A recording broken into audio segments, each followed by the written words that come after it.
All right, today we are diving into one of the world's most famous, most persistent mysteries, the Bermuda Triangle. You know the stories: vanishing ships, lost planes, and a patch of ocean that just seems to defy all explanation. From Florida over to Bermuda and down to Puerto Rico, this area has become the stuff of legend. It's a place where, supposedly, the normal rules of navigation and maybe even physics just don't apply. Where the line between what's fact and what's fiction gets, well, incredibly blurry. So, what is really going on out there? Are we looking at some kind of supernatural force, an alien abduction hotspot? Or is this whole thing just one of the most successful myths of the 20th century? That's really the big question here. To get to the bottom of it, we're going to do what we do best. We're going to push all that sensationalism aside and just follow the facts, the history, and the science behind the legend. Now, here's something that might actually surprise you.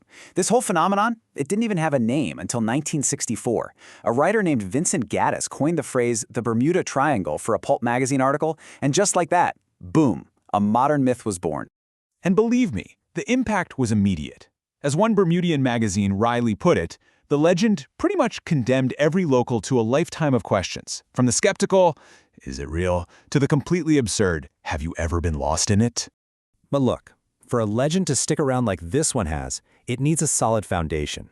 And for the Triangle, that foundation was built on a series of truly baffling and tragic disappearances that just seemed to defy any logical explanation at the time. I mean, take the USS Cyclops. This was a massive naval supply ship that in 1918 just vanished. No distress call, no wreckage, nothing. It was simply gone. With 306 souls on board, it's still an incredibly haunting maritime mystery. And then you have the case that really cemented the Triangle's terrifying reputation in everyone's minds: Flight 19. This is probably the most famous and most cited incident of them all. Okay, let's just walk through this timeline because the details here are absolutely staggering. At 2:10 in the afternoon, 5 Navy bombers take off from Fort Lauderdale. Everything's perfectly normal, just a routine training mission. But then, an hour and a half later, at 3:40, the first sign of trouble. The flight leader radios in that he's lost. His compasses are malfunctioning. So ground control tells him, fly west, toward land. But he's so disoriented that he actually leads his patrol further east, deeper out in the Atlantic. By 6:20 p.m., their fuel is running dangerously low, the weather's getting worse, and their last garbled message comes through. Then, silence. And in a final awful twist, the search plane sent out to find them also meets a terrible fate, exploding in midair just 23 minutes after taking off. In just one afternoon, a total of 27 men were gone. It's a shocking, shocking number. And it's pretty easy to see how a tragedy on that scale could fuel decades and decades of speculation. So, with no clear answers and this growing list of disappearances, the door was thrown wide open for some, well, let's just say some pretty wild explanations. One of the most popular theories pointed straight to the lost city of Atlantis. The idea here was that powerful energy crystals left over on the seafloor were shorting out the instruments on any modern ships and planes passing overhead. And of course, where there's a great mystery, aliens are never too far behind.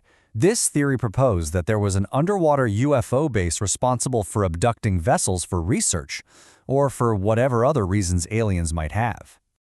And then there's the time vortex, the idea of an electronic fog that could literally suck a plane or a ship into a whole other dimension. I mean, it is pure science fiction, but it absolutely captured the public's imagination. But as the myths got bigger and bigger, so did the skepticism. Scientists, statisticians, and official maritime agencies all started to look at this legend with a much more critical eye. And they started asking a very simple but a very powerful question. What if the Bermuda Triangle doesn't actually exist? What if there's no mystery here to solve in the first place? The legendary astronomer Carl Sagan really put it best. He argued that when you actually run the numbers, this heavily trafficked part of the ocean is no more dangerous than any other. Statistically, he said, there is nothing unusual happening at all. And you know who agrees? The U.S. Coast Guard, the very people who patrol these waters. Their official statement is blunt. They don't even recognize the triangle's existence. Every single incident they've reviewed can be explained by physical, real-world causes. So, with that in mind, let's go back and revisit those famous cases that the whole legend was built on. Because when you strip away the myth and look at the official reports, a very, very different picture starts to emerge. Let's look at Flight 19 again. The myth tells the story of a mysterious force making them vanish in calm weather. But the reality, which is documented in official Navy reports, is a tragic but understandable story of human error. The flight leader was disoriented, he had a history of getting lost, and he tragically led his patrol directly into a storm until their plane simply ran out of fuel. And what about the USS Cyclops? You don't need supernatural forces here either. Investigators believe it was just a perfect storm of disastrous factors. First, the ship was overloaded with corrosive manganese ore, which likely weakened its support beams. Second, it left port with a known engine problem, a cracked cylinder. And finally, it sailed directly into the path of a violent storm. All of those factors combined likely led to a sudden, catastrophic structural failure. So, if the famous cases have logical explanations, and the statistics don't back it up, why are we still so fascinated by this? Why does the legend of the Bermuda Triangle just refuse to die?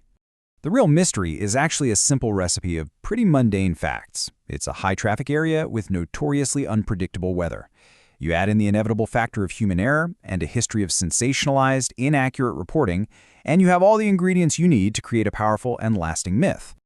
Ultimately, the question isn't whether the triangle is real, but why we wanted it to be. Maybe the simple truth is that we're just drawn to a good mystery. It's way more exciting to believe in a paranormal vortex than in the mundane reality of bad weather and human error. And that fascination, that human need for wonder, well, that might just be the most interesting part of this whole story.